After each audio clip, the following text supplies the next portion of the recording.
나이가 들면서 얼굴에 주름만큼 늘어나는 게 있죠.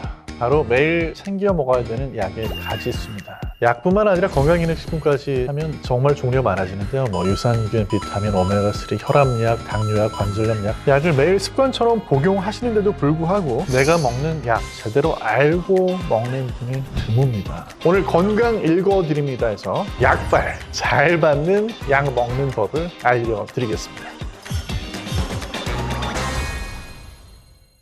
안녕하세요. 약 읽어주는 약사 정재훈입니다. 코로나19 이후에 건강을 위해서 영양제를 챙겨 먹는 분들이 진짜 늘어났는데요. 통계를 보면 한국인 약 70%가 건강기능식품을 꼭 챙겨 먹는다고 답을 했거든요. 두세 가지를 복용 중인 분들이 57.8%, 한 가지만 먹는 분이 23.9%, 네다섯 가지를 먹는 분도 12.9%나 된다고 합니다. 약이니까 무조건 좋겠지 하기에는요, 약은 길눈이 없습니다. 아무데나 가요. 약마다 약발이 잘 받는 타이밍이 있습니다. 보면요, 새벽에 일어나가지고 물 한 잔 떠놓고 약부터 드시는 분들이 있습니다. 빈속에 새벽에 약을 먹으면 흡수가 더 잘 될 거라는 생각이 들어가지고 또는 내가 이렇게 정성껏 약을 먹으면 효과가 더 좋을 거야 라는 생각으로 그렇게 하는 분들 계실 거예요. 하지만 이렇게 복용하면 오히려 효과가 떨어지는 약이 있습니다. 대표적인 게 바로 오메가3입니다. 오메가3 같은 경우에는요, 새벽에 일어나서 빈속에 드시는 건 아무 효과 없어요. 저녁 식사 후에 드시는 게 가장 약발이 좋습니다. 오메가3 지방산이라는 거는 말 그대로 기름입니다. 그래서 지방이 소화 흡수되는 그런 경로로 소화 흡수가 돼요. 그래서 물에 녹지 않기 때문에 우리 몸에서도 소화 흡수가 어려운 건 마찬가지입니다. 소화 흡수를 해주기 위해서는 담즙산이라는 거하고 잘 섞어가지고 또 지방을 잘게 지방산으로 쪼개주는 효소 작용을 거쳐서 흡수하기 쉬운 형태로 만들어야지만 들어오는 거거든요. 그래서 음식에 있는 지방 성분이 오메가3 성분의 흡수를 위해서 반드시 필요합니다. 그래서 오메가3는요, 아침보다는 조금 더 지방이 섞여 있는 음식을 먹게 되는 점심이나 저녁, 특히 저녁 식후에 섭취하는 걸 권해드립니다. 비타민 D 요즘에 진짜 유명해졌죠. 이 비타민 D도요, 식후에 드시는 거예요. 이건 실제로 2010년에 미국의 클리블랜드 클리닉이라는 데서 연구를 한 건데요. 연구 결과 비타민 D 보충제를 투여를 해도요, 혈중 농도가 제대로 끌어올려지지 않아가지고 결핍이나 부족 증상이 치료가 잘 안 되던 환자들이요, 아침이 아니라 하루 중에 가장 식사량이 많은 때 비타민 D를 복용하는 방법으로 바꿔주니까요, 혈중 농도가 평균적으로 50%, 많게는 한 80%까지 끌어올려지는데 성공했다는 연구 결과가 있습니다. 그래서 비타민 D도 하루 중에 가장 풍성하게 많이 드셨을 때 복용하시는 게 제일 좋습니다. 다음으로 한국인이 가장 많이 먹는 건강기능식품, 얼마 전까지 홍삼이었는데 이제 홍삼을 밀어내고 프로바이오틱스가 됐죠. 우리 장에는 유해균과 유익균이 서로 균형을 이루면서 살고 있는데, 유해균이 많아지면 어떤 질병에 걸릴 수도 있고 안 좋은 증상들이 나타나기도 하죠. 그래서 장에 우리 건강에 유익한 그런 균을 넣어주면 그로 인해서 사람이 건강성의 유익을 얻을 수 있다라고 해서 이제 안티바이오틱스 반대로 프로바이오틱스라고 이름을 붙였습니다. 자, 그러면 여러분, 프로바이오틱스 다들 어떻게 챙겨 드시고 계세요? 프로바이오틱스는요, 산성이 강한 환경에 약합니다. 그런데 우리 몸의 입장에서 세균이 몸 안으로 들어오는 게 별로 달갑진 않아요. 그래서 세균을 죽일 수 있도록 위산이 분비가 됩니다.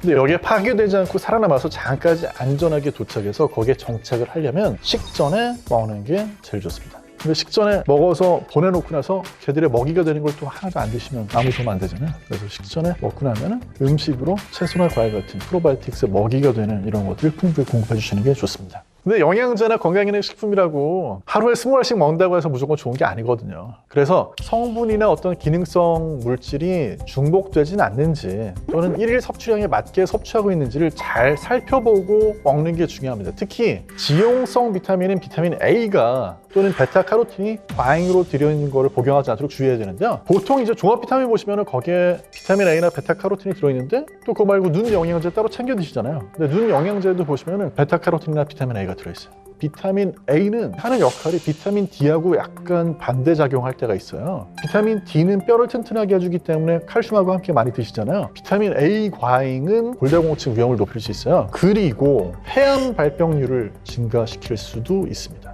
이건 왜 그러냐면요, 비타민 A 또는 베타카로틴 같은 이런 성분이 항산화 물질 역할을 해서 폐를 보호해줄 줄 알고 연구를 시작했는데, 흡연을 하고 있을 때는 이런 베타카로틴이나 비타민 A가 오히려 산화를 촉진하는 물질로 반대로 작용할 수 있다는 게 과학자들의 추측이에요. 중요한 건 용량이에요. 지나치게 용량을 초과해서 섭취했을 때는 건강을 해칠 수 있습니다.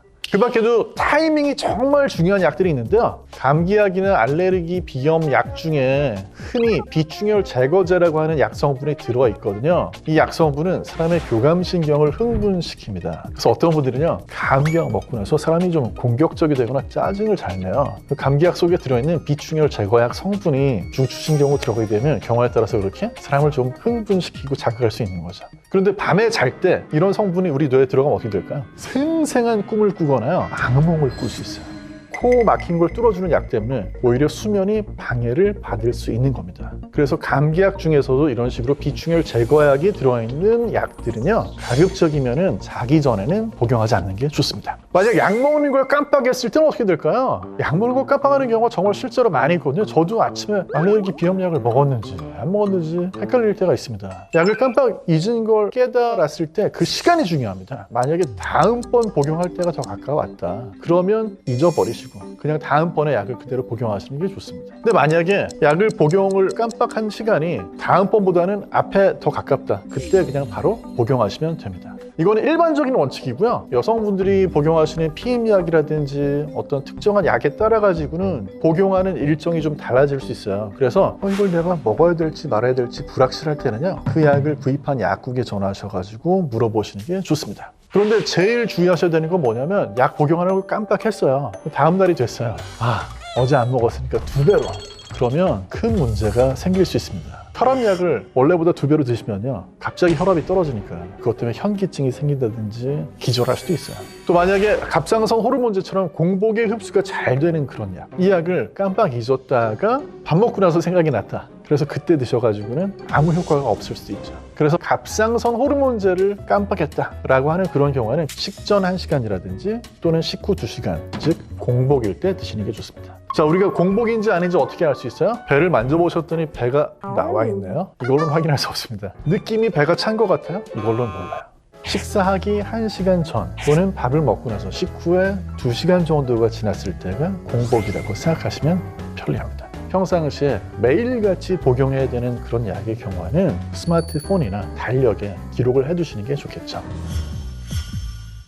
물 없이 약을 복용하는 거는요, 고속도로에서 차를 급정차하는 것만큼 위험합니다. 약을 먹을 때 물을 마시는 거는요, 약을 녹이기 위한 게 아니에요. 빈속에 약을 드셔도 약을 녹이는 건 위에서 나오는 소화액으로 충분하거든요. 비유를 하면 약 먹을 때 물은요, 배달해주는 트럭 같은 겁니다. 알약을 물에 실어가지고 위까지 내려보내는 거예요. 만약에 그렇게 하지 않고 알약을 그냥 먹다가 잘못하면 내려가다 중간에 식도에 달라붙을 수 있기 때문에 그렇습니다. 점막에 달라붙어서 녹으면서요, 그 부위에 구멍을 뚫습니다. 이걸 식도 점막 천공이라고 하는데요. 그래서 이런 알약이 제대로 위까지 전달되도록 하려면 반드시 물을 1컵 정도 한 번에 드셔야 돼요. 그래서 알약 먹을 때 커피나 차에 먹으면 안 된다는 얘기 많이 들어보셨죠? 이거는 커피나 차에 카페인이 들어있기 때문이기도 하지만요, 보통 우리가 커피나 차 마실 때는 뜨겁게 마시거나 아주 차갑게 마시는 경우가 많잖아요. 근데 너무 차갑거나 너무 뜨거우면 빨리 마실 수가 없죠. 알약을 우리가 복용할 때는 미지근한 물에 복용하는 게 좋다라고 얘기하는 게 바로 단번에 빨리 마셔줘가지고 알약이 위장까지 전달이 되도록 해주는 겁니다. 알약 하나 때문에 식도에 구멍이 나서 응급실에 실려가고 싶지 않은 분들은 반드시 미지근한 물과 함께 먹도록 합시다. 자, 그리고 약 먹을 때 고개를 힘껏 뒤로 젖히는 분들 많죠. 한번 식탁 장면을 머릿속에 그려보세요. 아침에 식사하실 때요, 밥 1숟갈 입에 넣으시고 이걸 삼켜야 되겠구나, 뒤로 고개를 젖히는 분들 계신가요? 아무도 그렇지 않잖아요. 알약을 삼킬 때도 마찬가지거든요. 우리 몸의 구조는요, 고개를 살짝 숙였을 때 알약이 되었건 그게 밥이 되었건 삼키기 좋은 구조로 되어 있습니다. 왜냐하면 기도가 식도보다 앞에 있어요. 알약을 고개를 뒤로 젖힌 상태에서 삼키게 되면요, 기도로 약이 들어갈 확률이 더 커져요. 근데 고개를 살짝 굽혀주시면요, 기도 쪽으로 가는 문이 더 잘 닫히기 때문에 뒤에 있는 식도 쪽으로 알약이 넘어갈 확률이 더 높아집니다. 그래서 알약을 삼킬 때는 고개를 살짝 숙여주시는 게 더 안전합니다. 만약에 닷새 또는 열흘치 약을 받았는데요, 중간에 다 낫는 경우가 있잖아요. 그러면 약을 복용하는 걸 멈춰도 될까요? 이때 주의사항은요, 복용하고 있는 약이 항생제일 경우에는 끝까지 드셔야 합니다. 왜냐하면 항생제를 복용하다가 중간에 멈추게 되면요, 죽지 않고 살아있는 세균들이 다시 번성하면서 감염 증상이 오히려 악화되는 경우도 생기고요, 자칫 잘못하면 내성균이 나타날 그런 확률도 증가를 하기 때문에 항생제를 복용하고 있을 때는 증상은 금방 좋아질 수 있거든요. 그렇더라도 일주일치를 처방을 받았다 하면 일주일을 다 드시는 게 좋습니다. 자, 이렇게 하시는 거는 우리만 위한 게 아니고요, 내성균이 출현하면 그 내성균이 다른 사람한테도 전파가 돼서 문제가 될 수 있겠죠. 그래서 항생제가 오랫동안 효과 있는 약이 될 수 있도록 해주기 위해서는 끝까지 복용하시는 게 좋습니다. 모든 약은 독이다. 독성학의 아버지라고 불리우는 스위스의 화학자 파라셀수스가 남긴 말입니다. 잘 먹으면 약이 되지만 잘못 먹으면 오히려 독이 되는 게 약이거든요. 무조건 열심히 잘 챙겨 먹는다고 되는 건 아니에요. 중요한 게 약을 제때 올바르게 먹는 거라는 사실. 우리가 약을 제대로 알고 사용하는 데 대해서는 꼭 신경을 쓰고 또 주의하셨으면 좋겠습니다.